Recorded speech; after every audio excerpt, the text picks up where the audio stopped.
Voici tout ce que tu peux mettre sur une petite surface cuisine.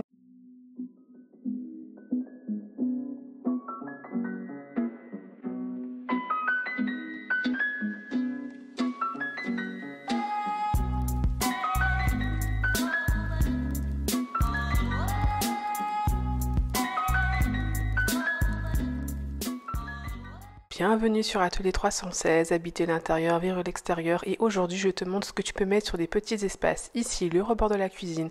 Alors déjà, tu vois, je fais venir des tuteurs entre les volets et ça va être très joli, surtout pour les fleurs grimpantes. Ici, tu as de la capucine. La capucine, c'est super facile. Là, tu vois, il y a un petit plant de tomates qui ne sera tardé à, bien évidemment, à fructifier. Et là, ce que je t'ai montré avec le petit doigt, c'est tout simplement de l'hypomée. Donc, capucine et hypomée vont venir grimper le long des tuteurs. Et là, ce sont un max de plants de physalis, donc tu sais, les fameuses amour en cage.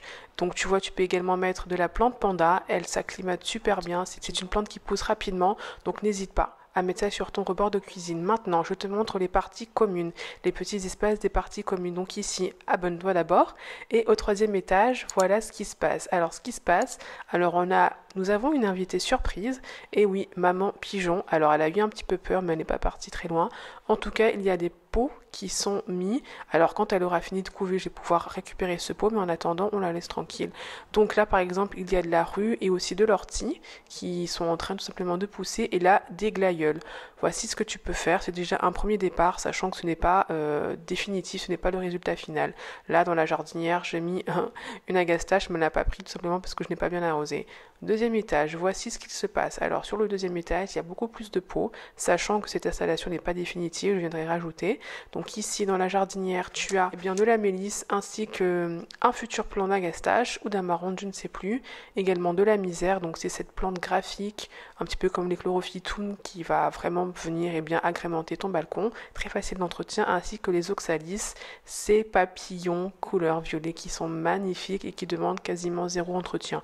Des fois j'oublie de les arroser, ils ne bougent pas. Alors en ce qui concerne les bulbes, surtout ne les enlève pas, continue d'arroser un petit peu et tu verras que l'année prochaine ils vont refleurir. Ici tu as un calathea et là également des bulbes tulipes, jonquilles, donc je ne les enlève surtout pas. C'est vrai que c'est peut-être pas très joli, mais par contre l'année prochaine on aura des super résultats. Le calathea, il prend sa place tranquillement, mais sûrement il n'est pas hyper grand, mais par contre il se développe bien, il est en bonne santé, ça c'est très important. Et premier étage, nous avons donc la potée comestible avec de l'hosta, des fougères et des orties. Bon, les orties sont un petit peu en phase finale, je pense que c'est les pucerons qui les ont un petit peu desséchés, mais en tout cas tu vois ce que tu peux mettre comme plante comestible en assemblage.